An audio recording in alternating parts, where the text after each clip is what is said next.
Welcome. Emotions are everywhere. So how can we be smarter with our feelings? The answer is emotional intelligence, or EQ. We're delighted you're watching, because at 6 seconds, we're working towards 1 billion people practicing the skills of emotional intelligence. Can we count you in? Here on 6 Seconds channel, you'll find practical skills for work and life, inspiration for today, and support to build a better future for all. Welcome, everyone. I'm delighted to be here today again for another episode of our EQ Livestream shows. Like every week, we pick a topic and we discuss the applications of emotional intelligence in that topic. And we don't do it alone. We have a great set of panelists every week that bring different perspectives from their work and personal life. And today, we have a really great topic, which is how do we actually practice emotional intelligence in our daily lives? What are some things that we can do? Sometimes emotional intelligence can be a really abstract concept, and people get lost in how do we actually do it. But before I pass it on to the panelists, I wanted to tell you a couple of things. So today's session is great if you're experienced or if you're new to 6 Seconds. If you're new and want to know more, we have several times a week a class that's called Welcome to Emotional Intelligence. And so if you want to know more, go to events.6seconds.org and type welcome, and you'll see all the options on the different time zones. So you'll be covered regardless of where you are. I'm excited to start the live stream, and I want to introduce you to the moderator of the day, Joshua Friedman, our CEO. Hey, Tom. Thank you. Hey, everybody. Great to see you here for this topic. I want to just put back up with a little bit of context. At the beginning of the pandemic, this actually back in January, we started hearing from our offices around the world that this crisis was very serious. And I remember being on a Zoom with some of our team members in Asia and being struck by the intensity of the uncertainty and emotional challenge, the sudden upheaval. And back in January, I thought, wow, that's really intense. I wonder what that's like. And then by March, of course, I got to experience it as well, as did almost all of us in the world. And I was talking with Annabelle Jensen, our president, who said, you know, in times of a health crisis, the Red Cross shows up. Who's going to show up in this time of emotional crisis? Who's going to support people to find their inner strengths in this time of uncertainty and upheaval? That's why we're here. And so we created Grow You as a way to support people during the pandemic. And we've had well over 250 Grow You classes that have been free and low cost. And today we get to have several of the people who are leading Grow You classes who've been part of all of those conversations with people. And this has been something that we've been doing for the community, but it's also something that we're doing for ourselves. And we're going to learn a little bit about what we've all learned in this experience and in these conversations, and about this idea of making emotional intelligence something practical for us, especially in times of deep uncertainty and confusion. And so I'd like to bring our panelists in, and I'd also like to ask you who are watching in the live stream to say hello in the chat. And today is an interactive conversation. We're really hoping that you have questions that you want to know about practicing emotional intelligence and what some of the challenges that you're seeing for yourself and people around you, and what will be helpful to you. So please say hello in the chat. Let us know where you're connecting from. And I'm going to ask the panelists to each introduce yourselves. Tell us where you're connecting from. And I'm curious to know, panelists, what's one difference for you between knowing EQ and practicing EQ? Beth, can we start with you? Sure. Thanks, Josh. I'm glad to be here. And I'm here in Northern Virginia and have been a part of the 6 Seconds Network for several years now. It's one of my touchstones in life. I'd say the difference for me between knowing and practicing EQ, knowing is really around that cognitive part, which is really important, right? What does the model of emotional intelligence look like? And then the practicing is about experiencing it, applying it in our everyday lives at work, with family, in the community. Thank you. Peter, how about you? Yeah, thanks, Josh. So I'm calling in from Dubai in the United Arab Emirates. It's just after 7 o'clock in the evening.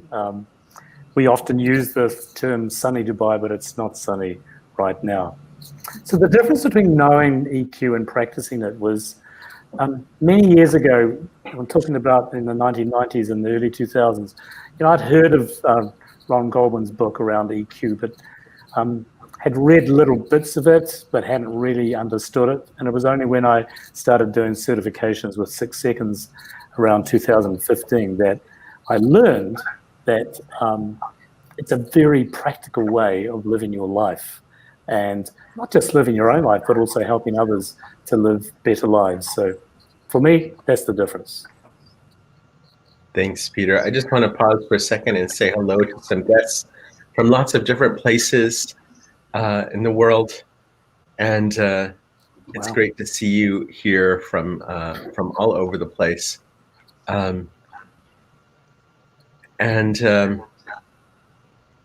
Always really enjoy seeing people signing in from all of these different places, and this moment when we get to realize that we really are a global community. Yeah. Fio, how about you? Hi, good morning. I'm very happy to be here this morning. I'm Fiorella Velarde. I'm the Regional Network Director for the community in Latin America. And well, that's a great question, Josh. And I think that for me, the difference has been like quite noticeable in myself and the people around me. And I think it has to do with my energy regulation. The way I regulate my energy, my emotions, and I go on to projects, and the meaning I find in things has been impacted practicing EQ as opposed to just knowing that it existed. So it's been a big change. Thanks, Fio. And Maria, how about you? Thanks, Josh. I'm Maria Jackson. I'm in St. Louis in the United States, and I am a program manager with 6 Seconds Emotional Intelligence Network, as well as an EQ coach and an EQ faculty member with Grow You. And for me, knowing emotional intelligence, as an example, would be the idea in my brain of knowing that I want to accept all my emotions. And then practicing emotional intelligence is making that drop from my head down to my heart and out to my hands. So for example, right now, I'm feeling a little nervous because I'm talking in front of you all and I really care about you and want to do a good job. So actually accepting my emotions means taking a deep breath and then wrapping that nervousness in a nice hug. Thank you. Thanks, Maria. As we see people signing in from all these different countries and places and cultures and backgrounds, one of the things that is always curious to me is emotional intelligence something that's culturally specific, or is it something that's universal? And I'm wondering if any of you has a thought on that, especially in these last few months of teaching all these Grow You classes where we've had people from all over the world. What have you noticed in terms of differences and similarities? Peter, can we start with you? Yes, I'm thinking that too, because I have a PhD in Arabic culture and society, and so therefore this is causing me to reflect. I would say in general, human beings are human beings, Josh, whether you're in Dubai or the States or Korea or in Latin America. The emotions are universal. Yes, I think we see some regional differences, and I think that comes up in, for example, state of the heart reports that we see from time to time. But I would say in general, emotions are universal wherever they are. I see in the chat some of you who are recognized, and I know that you're living in places far away from where you were born. And both Theo and Peter, that's true for you as well. So I'm wondering, those of you who are here in the chat, if you are living someplace far from the culture where you grew up, or if you have traveled a lot, I'm curious what your experience about this is too. Do you find that emotions, how universal are emotions?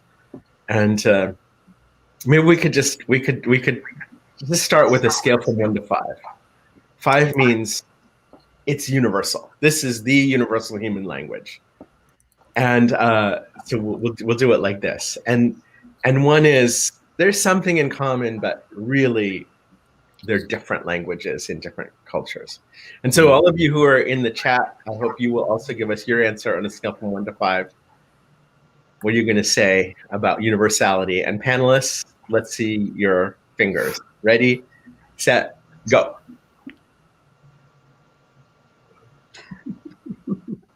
Well, I'm the lowest? Oh my goodness. With a 4. Usually I'm the one with the highest. Well, there you go, Josh. Theo, what are you thinking? I think emotions are universal, of course. I mean, we're all human beings, like Peter said. But the way we articulate those emotions in different cultures is so different.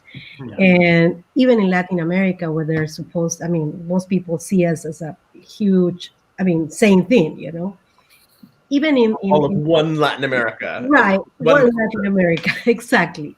There's many differences between Central, South America, and North America. And basically the expression, the way we validate and we accept certain emotions and we put aside certain others. So the way it's the gender difference between, you know, men and women in articulating the same emotions, what is accepted and what is being changed into. So I think it's very, very different. And but when we tell people that we all have emotions and that they're universal, for them it's like, okay, there is a commonality here. So that's great. So here's a question from Jana. And I think that we're seeing an increasing level of awareness from business leaders and educators and parents and individuals and civic leaders that emotions might actually be essential in this, especially in this time that we're in. So what's the starting point here for business leaders? Empathy. Maria, you want to double click on Peter's answer? Well, I actually wanted to ask Peter a question. Like, so if Peter said to you, Peter, how do I actually practice empathy? What would you say? Show curiosity in your employees. Understand that not everyone is experiencing the current crisis in the same way. Some are coping with it better. To have an imaginary bench line of a norm for each person, and when they deviate from that, is go and have a chat with them and check in. I think that's how I would show empathy.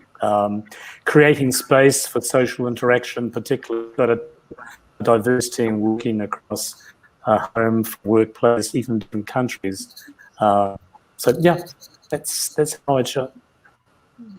I think I'd add on to that and say that I think there's a really important piece of this that's around belonging and making the workplace a welcoming workplace for everyone to see them and accept them as they are. That is such powerful steps. So empathy is a part of that, really seeing and acknowledging and accepting that person in every way. And empathy, that person may be very different than you, but finding that one piece, it might be, you know, we're both coworkers, that one person that really you don't get along so well with, but accepting them and really creating that environment that lets them thrive. And empathy is the doorway. Absolutely. Yeah. And I will add that that self-care, it's very important. And I think that business leaders need to understand that we're not machines. We need some self-care, and that's part of the empathy in practice, that give a space to employees to have some downtime, to recharge, to re-energize. Yeah, I mean, there's the fundamental challenge here of a worldview of people at work are there in a role, and we're there to do the role.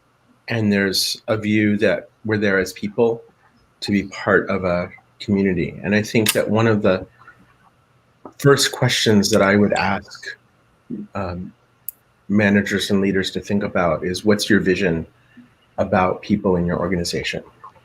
And do you want this to be a machine that's predictable, but it lacks passion, lacks spark, lacks human connection, lacks innovation? Or do you want this to be a human experience? And if you want it to be a human experience, you need to stop thinking of people as widgets. Mm. And that is pervasive in organizations. But I don't have strong opinions about that or anything. So, all of you in the chat, please feel free to ask questions. And I want to go to this question from Bob. And Maria, what do you think about this question of what makes it challenging? Wow. I think this really depends on who you are, and I'm constantly amazed by the variety of issues that people have practicing emotional intelligence. So I think maybe one of the most difficult, or one of the challenging issues is actually understanding what your challenge is. So for me, for example, it was actually learning to back off of empathy, which sounds horrible, but just enough to actually tune into myself and my feelings, because I would tend to, and I still do, tend to care a lot about how others feel and in their reality at the expense of recognizing my own reality. That could be completely different than somebody else, right? Somebody else may be so involved in how they're feeling here that they don't think about how others feel. So I would say a challenging issue is certainly getting to know your challenge and actually starting to work on it. I think that there's a really interesting conversation around norms here, and continuing on our conversation about culture and how our cultural norms play into this challenge, or our family norms, or our personal norms. And so, Maria, I know you've talked about how difficult it is to find self-compassion and how intense that voice of self-criticism is. And I don't know to what degree that's culture and to what degree that's you. But that, whatever has become normal for us, whether it's a societal norm or a personal norm or a family norm, it's hard to exit from that. Anybody have a thought about that, Beth? Josh, yes, absolutely. I mean, this is where I think the whole person approach that is so important. And that's what emotional intelligence is about, right? Bringing our whole selves. I'll tell you, one of the things that I go to periodically is the balanced scorecard for emotional intelligence, which is in this book, the EQ action log that I have. And it talks about our physical, mental, spiritual, and emotional dimensions. And so I spend a lot of time really trying to understand what's going on with myself from all of those perspectives, so I don't get caught up in those norms. And so that's where my daily walks, where I'm outside, right? Not living upstairs, which I love to do, but I'm really having that full experience. And then it's a great point for me to reflect on my noble goal. I think about it all the time, and how am I living that? Where am I falling short? Where can I step forward? Could somebody just explain noble goal for anybody who's new to us here today? I will go. Well, noble goal is like the guiding concept, or your passion, something that you fall, and you fall alone, but you always wanted to leave that and share that with others. So it's kind of an essence that you have. And It's been my guiding light since I ever found it, and it was right in front of my face. To me, it was like about inclusion and joy and laughter, and that's the essence of who I am, basically. And the inclusion, actually, it's a very strategic part in my EQ work because I want to include everyone with the EQ. So it really made sense to enunciate it like that. And I think we all have a noble goal, whether we know it or not. We all have something that lights us up, that we want to share with the world, and we want to leave behind. We just have to put it all together. Yeah. Will someone else share their noble goal? Sure. My noble goal is to nurture inner illumination, and I came up with that in the first practitioner course that I did, and it just hit me like a lightning bolt, and it's shifted a little bit since then, but I really do use it every day as a guidepost for the decisions I make. I work with individuals who have a sustainability focus in organizations as well, and so my noble goal just kind of flows out of that. It's I plan to nurture seeds of greatness in myself and others.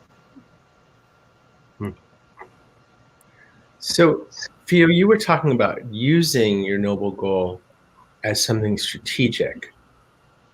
Can you just double click on that? Yeah, because we have some perceptions and we have some patterns. In my case, I realized that I had some patterns in terms of judging people, coming out with these big conclusions about, things, or my own narrative, my own story going on. And because my noble goal is about being inclusive, I had to relearn how I assess data and information from emotions and obviously rational data, and combine it together to make more inclusive decisions. So right now that I'm leading this Latin American region, I do that on a daily basis. I put aside and I take information from my gut, and I know I have these gut feelings and these emotions, but at the same time, I want to feel every member of my network to be really included and belonging to. And I realize that when people feel that, they just move along and everything is much more smooth. Continuing on this theme of empathy and belonging and feeling like we are connected, I think this is a really interesting challenge that Neha, sorry for pronouncing it wrong, has asked. What happens, what do you make of this question? Beth, looks like you're ready. Yeah, well, I work with a lot of scientific and technical leaders, and this is a big challenge. And so it's finding that doorway to meaning for people. And so this is where I often like to bridge in my work to something that's important to them. So for example, I find that usually those individuals, they like being outdoors in nature. They like science, looking at the constellations, or some really cool formula that solved a terrible disease for someone, or whatever it might be, that they have a connection to, that they can find to something that's outside of themselves, is usually the doorway into helping them understand, empathize with themselves and empathize with others. It sometimes takes a little work, but that's the pathway I find that's useful. So, I mean, to me, this is connected with this workplace issue we were talking about before, about kind of human disconnection. And when we feel disconnected from ourselves and from each other, it's very hard for empathy to sort of rise up. Peter, what do you notice in your work there?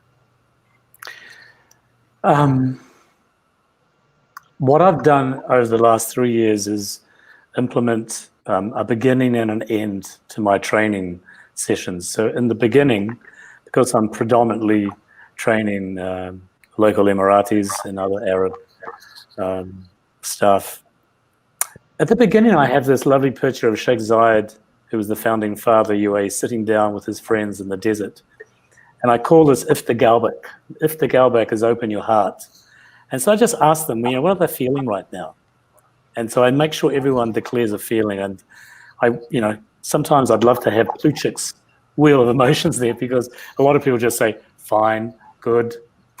And it's really hard to pull out a specific feeling word. So that's just another lesson further in the future.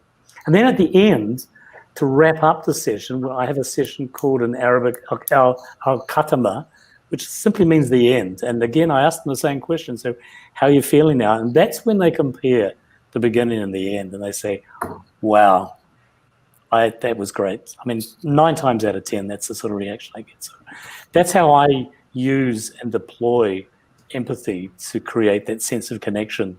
I think, Beth, you were talking about before. That really works for me. I just want to go to Dulla's comment, which is, I think, very important for us to understand that people have a different focus sometimes. And I just got a message from somebody this morning about this, who said, I'm frustrated because I'm trying to teach people about EQ and they keep saying to me, I'm not ready, it's not time yet. Focus on this. And I wonder if one of you has a thought about how do we get people to focus on emotions and EQ if they don't feel ready? I think so much about this question is related to meeting people where they are instead of where we want them to be. So for example, if Theo and I are having a conversation, I might use certain empathy level skills. And if I'm talking to someone who I can sense really does not want to talk about their emotions, I might use different kinds of empathy skills. But also remembering that nothing's off the table. Like, we can talk about resistance. And if we're willing to go there and they're willing to go there, then we can talk about, let's talk about this resistance you're feeling, if you're okay with that. So I think meeting people where they are and suiting the empathy skills that you use for that person, and also, maybe being a little brave about what you talk about. It reminds me that at 6 Seconds, we have this concept of brain styles. And we have a theoretical model that we've developed that defines these 8 archetypal brain styles. And there's a section in the brain profile guide that I love, which actually, if somebody wants to put the link to the guide in the chat, anybody's welcome to look at the guide. It's how to talk to somebody with this brain style. And often when I'm working with 2 people who have different brain styles, I'll show them that section and say, well, what do you think about talking to you like this? And so for me, my brain style is frequently deliverer. The brain style changes depending on context, but for me, it's frequently deliverer. And when I look at those, I wrote it. So when I look at those tips on how to talk to a deliverer, I'm like, I wish everybody knew this. So there's a piece about almost like love languages, or so many different theories of how we recognize that different people are in different places and we need to communicate with them where they are. One more thought about this, kind of engaging people in EQ, getting them to be open to it. I think that your passion will also play a role in this. Like, sometimes I encounter people and they're like, well, no, we're doing audits this month. We cannot take care of EQ. So when I ask them, who's doing those audits? Oh, my accountants. Are those humans? Are those people? Will they have any issues? And so try to connect people with what they already know, like Maria said, and meet them where they at, but also inject our passion, our vision. And for 6 seconds, that person will turn to you, and you have exactly 6 seconds to have that person get excited, because you know how it works, right? So that person will get excited and pay attention, or not. Maybe it's not the time. So we also have to manage our skills to understand that. Maybe it's not the time. One of the things I talked about in at the Heart of Leadership was the experience of working with the U.S. Navy and Marine Corps, and trying to figure out how to communicate about EQ in this context where that was very unusual. But what I found is it wasn't unusual at all. They talk about emotions all the time. They just don't call them emotions. They call it esprit, or they call it head in the game. And so part of it is finding the way that people talk about this stuff and being able to connect with them where they are in their frame of reference. Would you on the chat please ask us another question? What is it you would like to know more about? And while we're going to that, panelists, do any of you have a question you want to ask somebody else on the panel? I have a question. Go. Anyone who wants to answer. If you could choose one daily emotional intelligence practice that you do regularly that you want to share with the audience, what would it be? Beth? Well, I do a lot of things, but the walk that I mentioned earlier that's my check-in. Peter? Exercise optimism.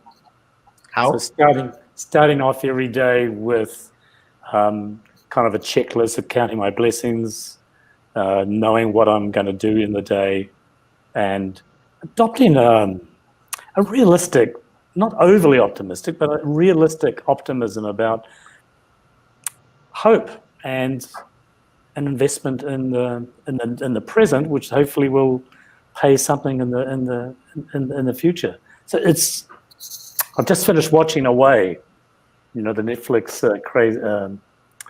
TV show, and they talk a lot about hope because they were in some pretty tough situations there, and I think it reminded me that we human beings, yes, Beth, we need belonging, but we also need hope. Oh, and my optimism, goodness. optimism is a driver of that. Yeah. I agree with one other thing about my walk. I mean, it is connecting with nature and seeing how we are all connected. I'll tell you, on my walk, there are times when, I'll see somebody doing a kindness for someone, and that inspires me. Or when I know I need to lift myself up, I think of, meaningful phrases to me, or there's a song that especially is uplifting. And I'll sing while I'm walking. I don't have the best voice, and I realize I mean a lot to others, but there's something about connecting with something bigger than myself and being in that place of inspiration. We have to create a space for that and look for it sometimes. Fio, do you have a daily practice? Yeah, I do. I have my self-care routine, which includes a sauna inside my house. And most everybody knows that. It's a big box. A box, yes. But I sat in there for 30 minutes every day, no matter what. Even if I'm feeling that I'm totally exhausted or I'm totally busy, I sit in there. And I also have another practice that I like to share, and it's about reaching out around the world to friends that are in trouble or sick. So every day I reach out about 5 or 6 friends, like WhatsApp. I call them. I try to send a message, send a picture, send a joke or something, so they know I'm checking with them. And I've been doing that since COVID started. Yeah.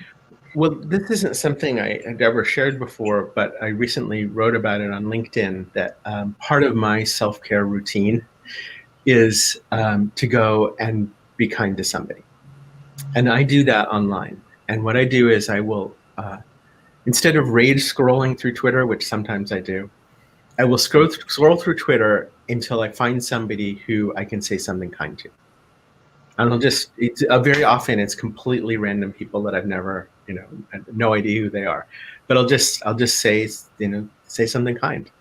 And I do it in part because I think it's a nice thing to do, but the truth is I do it for myself. Because what I find is when I'm actively looking for an opportunity to be kind, first of all, it's easy to do. But second of all, I feel less alone. I feel less powerless. Maria, your question back to you.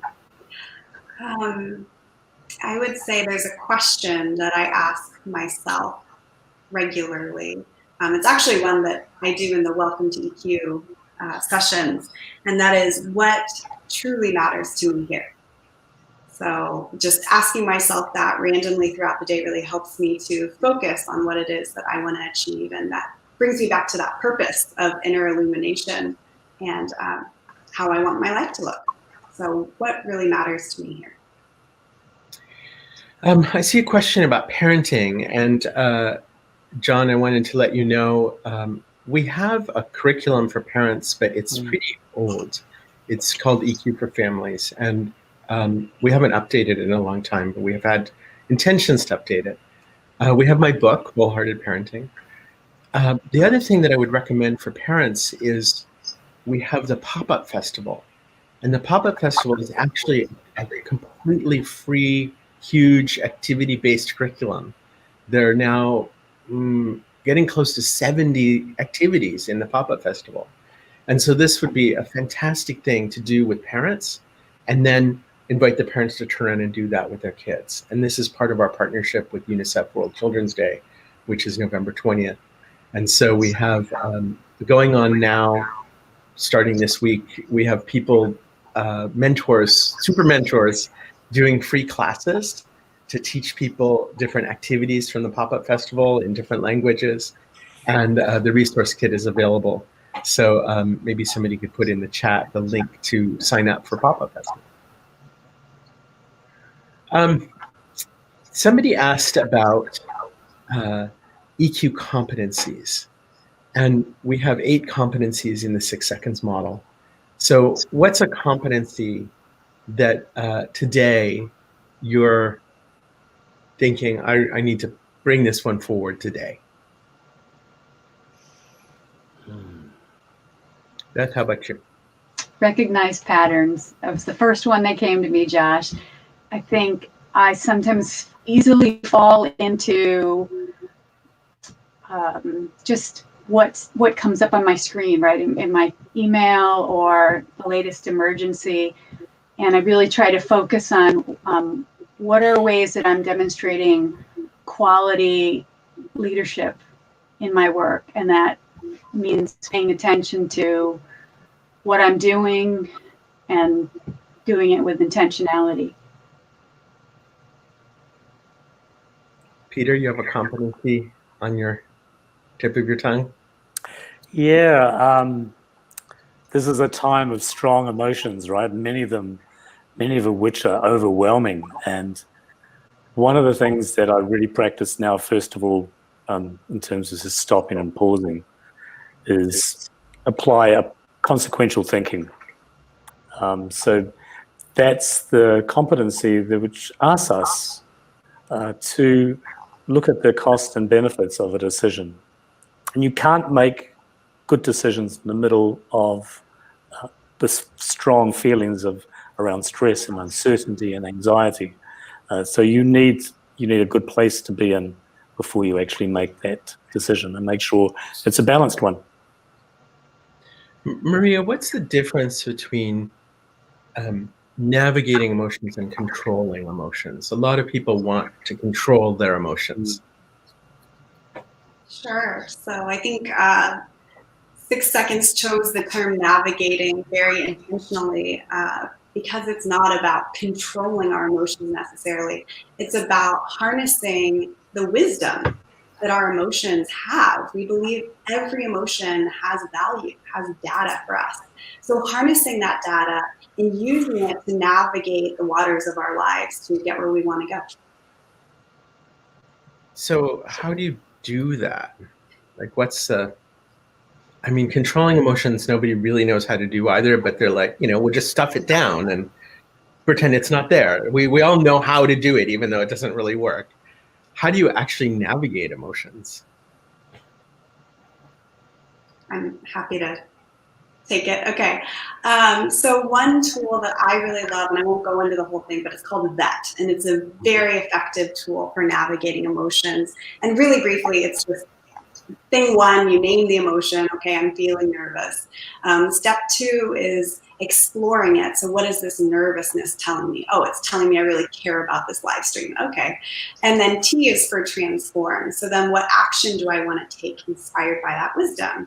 I want to be present. I want to take a deep breath, and I want to fully be here for you all. That's how I'm transforming that emotion. So that's one way to navigate emotions. I actually first discovered that this works when my son was 3 years old or something. So that's quite a while ago. But I'm going to put in the chat the link to the article where I first started experimenting with that myself. That BET. It had to do with my son being angry with me because he woke up from his nap and I was not the parent he wanted to be there. Josh, if I could just chime in there, again, social justice, I think this is the larger collective conversation we're all having. Who do we want to be as people? Who do we want to be as a community? Who do we want to be as a society? And so how do we acknowledge all of those feelings and then step into what's good for us, what's good for everybody, and deal with those feelings in that way. So it's something that on so many levels it's relevant. Why do you think that's so hard to do? Fio, you have a thought on that? I think there's a lot of noise and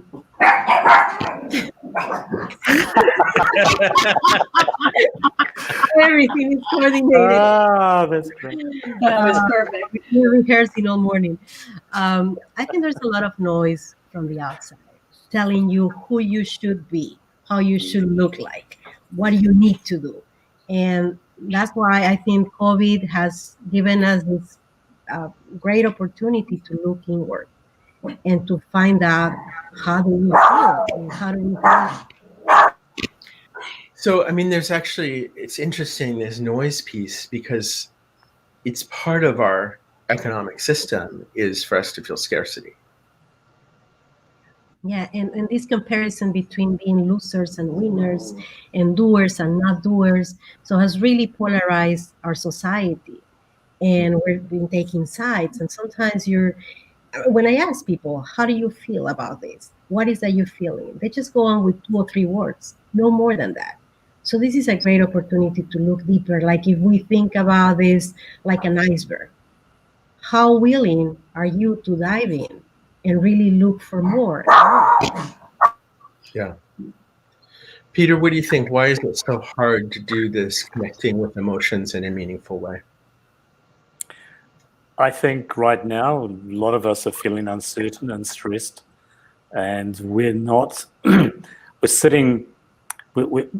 in a higher maladaptive behavior. I mean, normally stresses, we stressed and then we come down again we adapt to our feelings. We can bring them back down to a normal level. I'm feeling now people are getting strung out because each stressor leaves them at a higher level of a maladaptive norm. I've heard this word new normal being used quite a bit. And I think a lot of it is about adjusting to our current situation, but also I think new normal is about a heightened sense of stress and anxiety that people just aren't open to discuss feelings. The awareness is not there, Josh. The awareness is not there. No. We have to do more live streams. There we go. I think this piece about the increased volatility and the complexity of the time that we're in is an interesting threat and opportunity at the same time. And coming back to our Grow You experience, we've had this incredible experience in these last 6 months with people from all over the world joining and connecting and being in community in Grow You. And what have you noticed about the level of stress and complexity and how that's affecting people in your Grow You classes? Maria, you want to take a shot at that?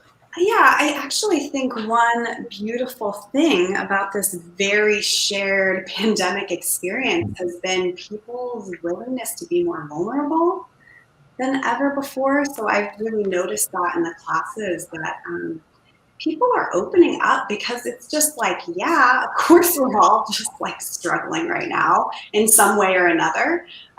So maybe before, if you had said, oh, how are you? Oh, I'm struggling, it would have been like, oh, I don't know.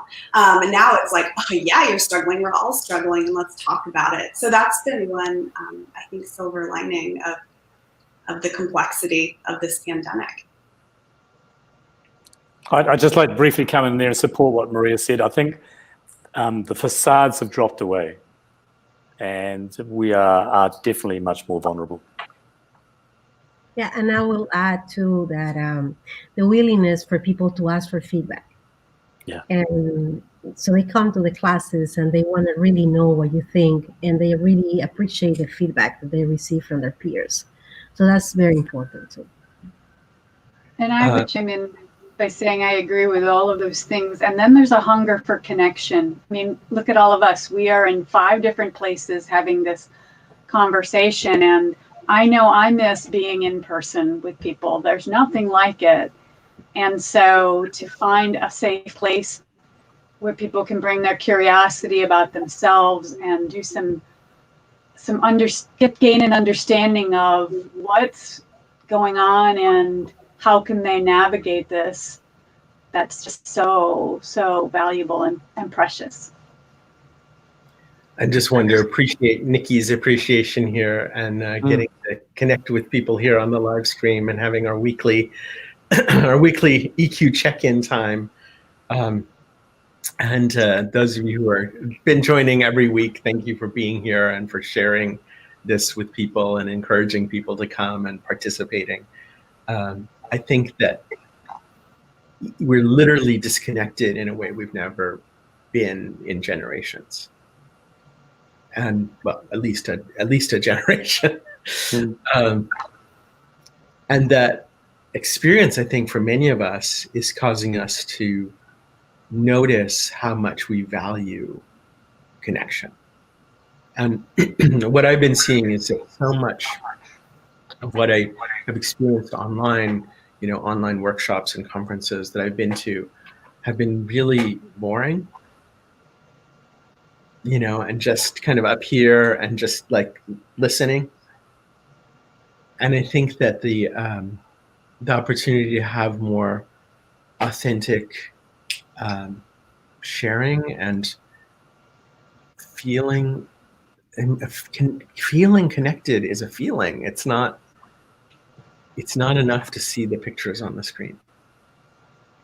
Yeah, Josh, I think that's a good point. And I wanted to say for our audience members who haven't come to a Grow You class yet, it's not like this. You're not just watching something. We actually put you in breakout groups and you're talking with other people around the world about what's going on in your life. And we're in the moment practicing different things and getting feedback. So for those of you who haven't joined, it is very interactive. And the primary goal, I would say, is to connect.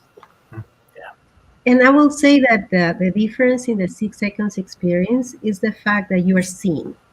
People want to be seen and they want to be heard.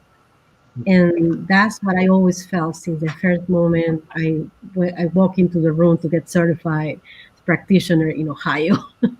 So I felt that. And that's a really amazing way to show that we're practicing rather than pontificating about something.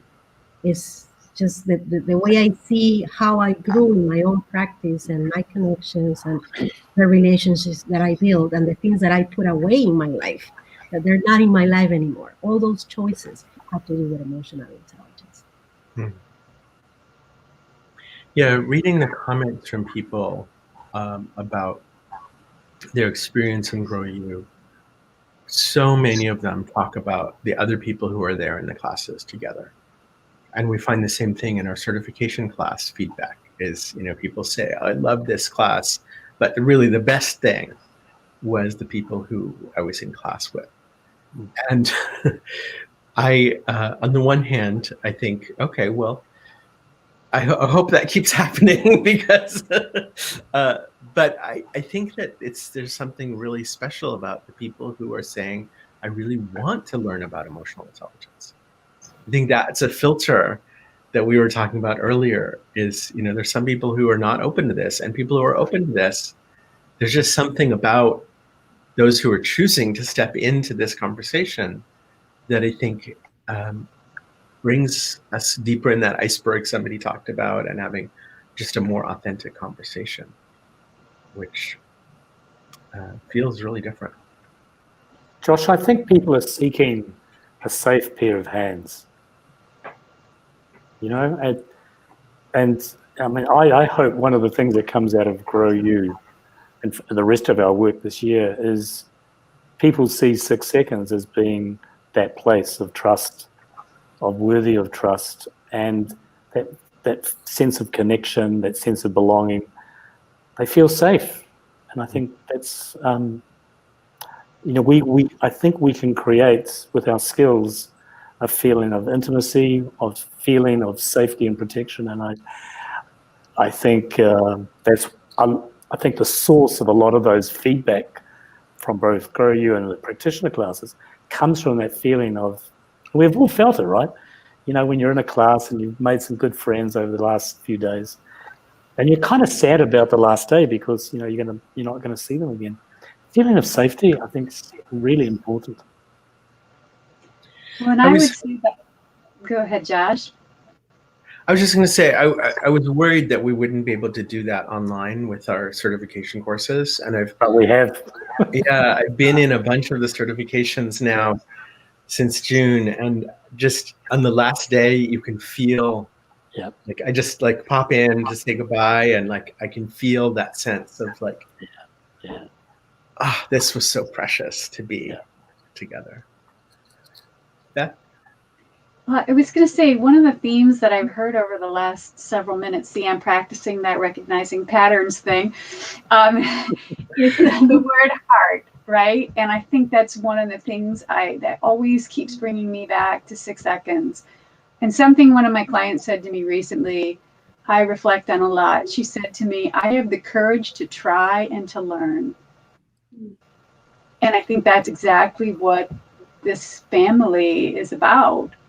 Whether we're in the Grow You classes, I see it. I learn things from the people I'm in those groups with when I'm leading or when I'm participating. I'm putting myself out there. I'm making myself vulnerable. I'm curious about other people and their experience, and how can we do this thing together in a loving and kind way. And that conveys to wherever I am in doing this work. Whether I'm actually, doing this work with a 6 seconds program I'm leading, or doing another type of my work with people I work with. So I think that heart, that just comes back to that over and over for me. Well, and that relates to what I think is going to be our last question here, which is about those deeply entrenched patterns. We kind of started with this about cultural norms, about the way we see things as, the way they are, and how do we actually deal with this challenge?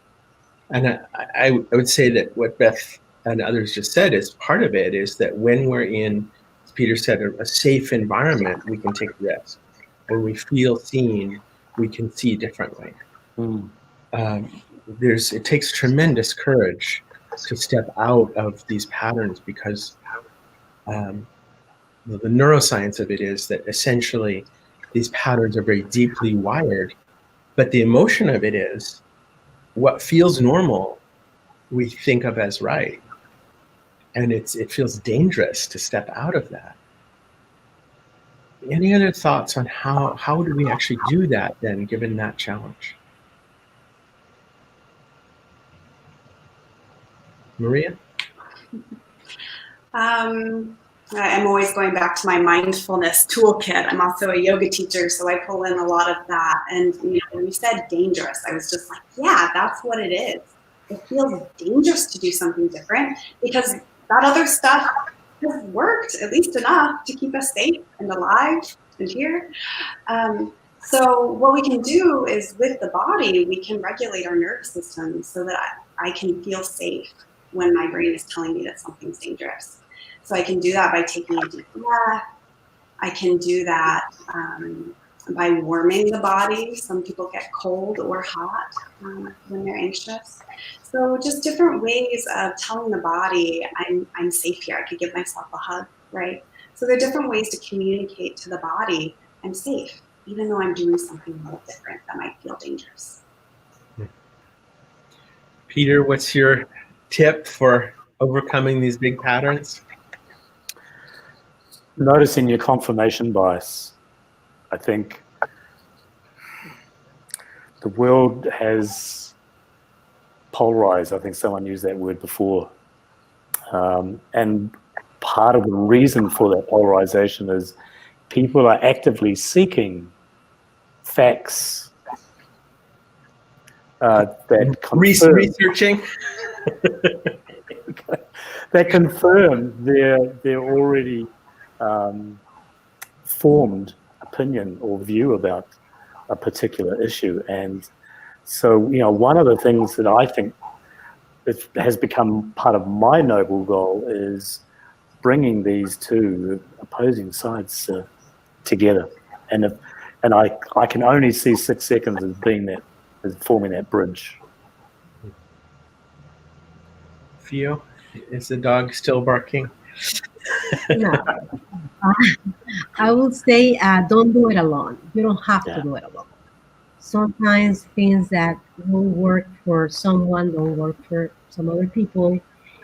And depending on how entrenched you use the same word the person in the chat used, it can be something that you really need help. You need a companion. Sometimes you need coaching. Emotional intelligence is known to be preventive of mental health, but when things are something in a way bigger or overwhelming, we don't have to do it alone. And that's what I love about the 6 Seconds community, that also provides a space for us to grow and at some point just determine whether I need more help, further help, other kind of help. And all those avenues are there for you. Thanks. And Beth, what's your strategy for getting out of those patterns? This is where inspiration, those people that really call me forth are important. I think about my father. When it's an ethical choice, he always said, do the right thing. I think, what would my dad say? How would he respond to this?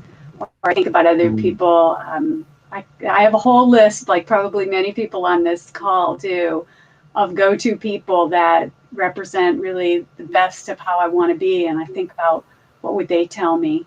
How are they guiding me? How could I tap into that and step forward in the way that serves my noble goal and the larger community I serve?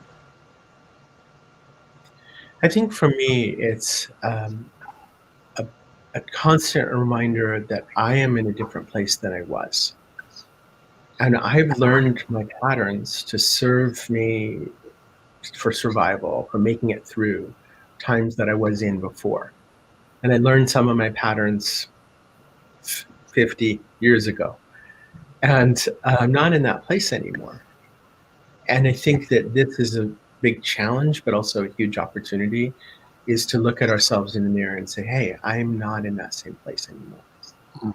I've got some more gray hairs, but I also have I have a lot more strength. I don't need to react the way that I used to. And I think that affirming to myself that I'm growing, I'm learning, I'm changing, has been a huge challenge for me and gift for me in getting these changes to stick more. Well, the panelists, thank you for your thoughtful answers and all of your work in Grow You. And those of you who haven't joined the Grow You class, I will just say again, please join us. The welcome class is donate what you can. So they're $1 or more. We'd love to see you in one of the classes coming up. And someone put the link in the chat earlier, but it's if you just go to 6seconds.org, you can find Grow You, or you can go to our event calendar. And there are lots and lots of different events on our event calendar, including next week's live stream will be about Pop-Up Festival, the project I mentioned in partnership with UNICEF World Children's Day. And we'll be sharing our plans for the year. So I hope to see you all then and bring lots and lots of people to that one. It's going to be exciting. We have a special guest from UNICEF who's going to come and talk to us about World Children's Day and why this is so important this year. So thank you all. And Tom, back to you. Thank you, everyone. This is kind of one of my favorite moments of the week. I feel like at the end of the live stream, like really reflect on the learnings. I find this live stream being kind of my EQ power training of the week. And so I think back of what I listened, what I thought throughout, my listening experience. And I think, one thing that came to mind today is it doesn't matter how expert you are on EQ. It doesn't matter how many, if you feel like, you don't even need to know about this because you were raised to have some of these skills, and there is never an end to what you can learn and what you can practice and the struggles you might have, even if you think we're thinking about what is the best daily practice you can do. And I was thinking about, what is my best daily practice that I do? And I feel like sometimes, the practices that work in a certain situation don't work in another situation. And I find myself struggling some days. And like, oh, I wish I thought that I could bring in a little 5-minute, half an hour practice to help me shift my mindset. And so it's just an encouragement of thinking about when you find yourself in a specific situation, think about what is a tool that I could bring in right now that could help me, be more who I want to be, or help me understand more of what's going on. And so, I wish we could talk about these daily practices more. And I hope we can do more live streams about this, because I think it's really a key component of actually increasing emotional intelligence and strengthening yourself, your own relationship, your self-awareness. So thanks for being here. And once again, put a comment on the video if you're watching on YouTube or on Facebook, so we can get back to you and your questions. And let us know, what would you like us to cover on the next one? So remember to subscribe, like the video, drop us a comment, and come in again next week. Thank you. If this was helpful, would you please comment, like, share, and subscribe? The Emotional Intelligence Network is your community to grow and practice EQ. At 6 Seconds, that means being smarter with feelings. And we're here to provide practical, proven EQ tools so workplaces, schools, and people can thrive everywhere in the world. Be sure to visit 6seconds.org to find the complete suite of resources, assessments, and programs. Thank you for watching.